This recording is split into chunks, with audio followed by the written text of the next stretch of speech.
যার শেষ মেহরবানিতে দীর্ঘ 65 বছর পর বাংলাদেশের ঐতিহ্যবাহী এবং সবচেয়ে বড় বিশ্ববিদ্যালয় ঢাকা বিশ্ববিদ্যালয় কেন্দ্রীয় মসজিদে আমরা সংস্কারটা সম্পন্ন করতে পেরেছি। আলহামদুলিল্লাহ। আল্লাহ রাসূল বলেছেন, বুখারী এবং মুসলিম শরীফ দুই হাদিস গ্রন্থের উল্লেখ আছে, যারা এই দুনিয়ার বুকে মসজিদ তৈরি করবে, মসজিদের সংস্কারের কাজ করবে, আল্লাহ তাআলা তাদের জন্য জান্নাতের ভাগ বানিয়ে দিবেন। সুবহানাল্লাহ। তো এটা খুবই অপ্রত্যাশিত। এই বিশ্ববিদ্যালয়ে গত 65 বছর অনেক সংস্কার হয়েছে, অনেক কাজ হয়েছে, অনেক সরকার এসেছে, অনেক সরকার গিয়েছে, কিন্তু এই ঢাকা বিশ্ববিদ্যালয় কেন্দ্রীয় মসজিদের সংস্কার নিয়ে কেউ কাজ করে না। ফেসিবাদী আমলে অনেক অভিযোগ হয়েছে। এই বিশ্ববিদ্যালয়ে যে ওয়াশ ছিল মসজিদে, সেখানে ঢোকা যেত না। মসজিদের মধ্যে সেই গরমে মুসল্লিরা অতিষ্ঠ হয়ে যেত। এই রাস্তার মজুখানাটা ছিল খুবই ছোট। বাইরে যেটা ছিল আমাদের দেখছেন, সেখানে একটু বৃষ্টি হলে পানি পড়ছে, মুসল্লিরা নামাজ পড়তে পারত না, সেটা অবস্থা থাকতো। আমাদের নারীদের জন্য, বউদের জন্য নামাজের জায়গা ছিল, সেখানে নামাজ পড়ার পরিবেশ ছিল না। তাদের জন্য অজুর জায়গা ছিল বাইরে, পুরুষরা দেখতে পারতো যে অজু করতেছে। এই মসজিদে আসার কোনো পরিবেশ ছিল না, কিন্তু এই মসজিদে ছিল সম্পূর্ণভাবে মোড়। এখানে মসজিদে প্রতি জুমাবার মুসল্লিরা আসে, প্রতি ওয়াক্তে নামাজে আসে, বিভিন্ন ধরনের আমাদের সামাজিক প্রোগ্রাম হয়, বিয়ের অনুষ্ঠান হয়, কিন্তু এই মসজিদটাকে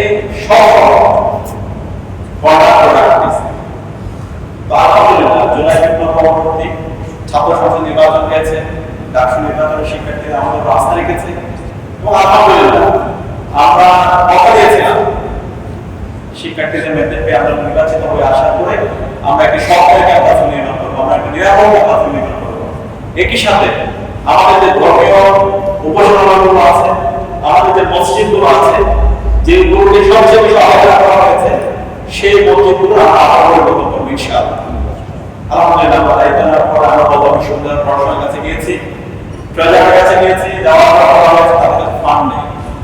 তখন আমরা নিজেরাই দায়িত্ব নিয়ে ওই সময় আমার বিশ্ববিদ্যালয়ে যে ভিসি ছিলেন নিয়াজ আহমদ স্যার আমাকে সার্বিকভাবে সহায়তা করেছেন। আমাদের ওই সময়ের উপদেষ্টা প্রফেসর তার মাধ্যমে একজন ডোনারের মাধ্যমে আমরা এখানে প্রায় 3.5 কোটি টাকার সংস্কার কাজ করেছি। এবং এই মসজিদের আমাদের পরিকল্পনা আছে এই মসজিদটাকে একটা পাবলিক সেন্টার রূপান্তর করা। এটা আগে আমরা সংস্কার করেছি এবং এখানে যা সংস্কার সম্ভব করা যাবে এবং এটা একটা কোন সেন্টার হবে। এখানে কনফারেন্স রুম থাকবে, সেমিনার রুম থাকবে, নারীদের জন্য নামাজের বড় জায়গা থাকবে, পাশাপাশি এখানকার লাইব্রেরি থাকবে, যেটা আমরা উন্নত বিষয় দেখতে পারি। অক্সফোর্ডে যদি যান, ক্যামব্রিজে যদি যান, সেখানে সেন্ট্রাল মসজিদ আছে, অক্সফোর্ড সেন্ট্রাল মসজিদ, ক্যামব্রিজ সেন্ট্রাল মসজিদ, বিশাল জায়গা।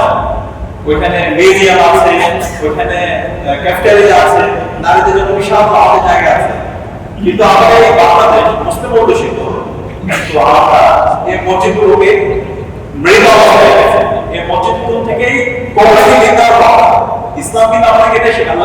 জীবন যদি পড়ি, সাহাবীদের জীবন যদি পড়ি, তারা কিন্তু মসজিদ থেকে